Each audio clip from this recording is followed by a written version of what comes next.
நம்ம தனியாக இருந்து அதை வாட்ச் பண்ணணும். இப்போ நம்ம தியானம் பண்ணுறோம், கண்ணை மூடி தியானம் பண்ணிட்டு இருக்கோம், எதுவுமே நினைக்காம அப்படின்னு சுவாசத்தை மட்டும் நினச்சிக்கிட்டு இருக்கோம். சுவாச பயிற்சி வச்சு நினச்ச மாதிரி சும்மா சுவாசத்தை கவனிச்சுட்டே இருக்கோம். இப்போ எண்ணங்கள் பல எண்ணங்கள் வரும். அப்போ தான் நம்ம காலையில் என்ன பண்ணணும், ஆஃபீஸ் நாளைக்கு என்ன வேலைக்கு போகணும், என்னென்னலாம் நம்ம பெண்டிங் வச்சுருக்கோமோ அத்தனையும் அந்த டைமில் தான் நமக்கு ஞாபகத்துக்கு கொண்டு வரும். நம்ம அமைதியாக இருக்கும்போது தான் எல்லா எண்ணங்களும் அதிகமாக வரும். அப்போது அந்த எண்ணங்கள் நம்ம அவரை எப்படி ஒருத்தரை நம்ம பேச விட்டு பார்த்துட்டே இருக்கோமோ அது மாதிரி எண்ணங்கள் எப்படி வருது அப்படிங்கிறத நம்ம வாட்ச் பண்ணிக்கிட்டே இருக்கணும். கண்ணை மூடுறோம், அவங்க எண்ணங்களை வாட்ச் பண்ணிக்கிட்டே இருக்கிறோம். அவங்க என்ன பேசுகிறாங்க, என்ன பண்ணுறாங்க அப்படின்னு. தொடக்க நிலையில் நமக்கு அப்படி தான் இருக்கும். மனசு குழப்பமாக இருக்கும், பல எண்ணங்கள் வரும். அந்த எண்ணங்களை நம்ம வாட்ச் பண்ணிக்கிட்டே இருக்க என்ன ஆகும்னா அது வேஸ்ட் குறைய தொடங்கும். நம்ம எண்ணங்களை நிறுத்தி அதை ஸ்டாப் பண்ணிட்டு நம்ம வேற அதுலேருந்து வெளியே வர பார்த்தோம்னா அதிகப்படியான எண்ணங்கள் தான் வருமே தவிர அதை நிறுத்த முடியாது.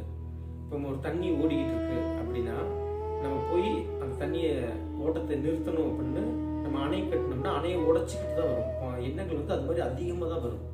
அப்போ அதை நிறுத்தணும்னா என்ன பண்ணணும்னா அது எங்கே வருதோ அங்கே நிறுத்தணும். அப்போ என்ன பண்ணணும், அந்த எண்ணம் தண்ணி எங்கேருந்து வருது அப்படின்னு பார்த்துட்டே போய் அதோட எண்டு எங்கே தொடங்குதோ அங்கே நிறுத்தி மாற்றிட்டோம்னா நமக்கு வராது இல்லையா. அது மாதிரி நம்ம எண்ணங்களை வாட்ச் பண்ண தொடக்க நிலை எண்ணங்கள் கண்டுபிடிச்சி நம்ம கண்டுபிடிச்சாலே அது ஸ்டாப் ஆகிடும். எண்ணங்கள் நம்ம எங்கேருந்து வருது அப்படின்னு நம்ம தெரிஞ்சுட்டோம்னாலே அந்த எண்ணங்கள் நிறுத்த தொடங்கிறோம். கொஞ்ச நாள் பயிற்சி பண்ணும்போது அந்த எண்ணங்கள் அப்படியே நின்றோம். அடுத்து நம்ம அதுக்கடுத்த பயிற்சிக்கு போகலாம். தியானத்துலேயே நிறைய பயிற்சி இருக்கு.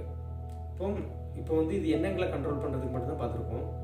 இதுக்கப்புறம் நம்ம பஞ்சபூத தியானம், பஞ்சபூதங்களை வச்சு தியானம் பண்ணுறது, பிரபஞ்சத்தை வச்சு தியானம் பண்ணுறது, நவகிரகங்களை வச்சு தியானம் பண்ணுறது, அதுக்கப்புறம் சிவ தியானம், அப்படியே ஒவ்வொரு தியானமும் இருக்குது.